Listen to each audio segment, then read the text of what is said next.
కాలేజీలు మేము మెయింటైన్ చేయలేం, మాకు తగిన విధంగా మేము కట్టలేం, కాబట్టి వద్దు పర్మిషన్స్ అని పులివెందుల మెడికల్ కాలేజీ గురించి కేంద్రానికి లేఖ రాసింది రాష్ట్ర ప్రభుత్వం అన్నది ఇవాళ సాక్షి రాసుకొచ్చింది. అదే నిజమైతే చారిత్రక తప్పిదం. ఇప్పటికే ఒక తప్పిదం జరిగింది. 150 సీట్లతో మెడికల్ కళాశాలలు ఏడాది 5 వస్తుంటే వాటికి తీసుకెళ్లి పీపీపీ పద్ధతిలో ఇస్తానని చెప్పడమే ఒక చారిత్రక తప్పిదం.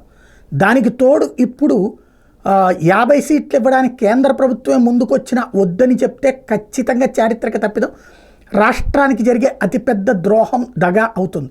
ఎందుకంటే అసలు మెడికల్ కళాశాల కోసం కొట్లాడుకుంటారు. ఇదివరకు ఏమనేవాళ్ళు, మీ ఏరియాకి మెడికల్ కాలేజ్ ఇచ్చాం, మీ నియోజకవర్గానికి మెడికల్ కాలేజ్ ఇచ్చాం, మాకు ఓట్లేయండి అని అడిగేవాళ్ళు.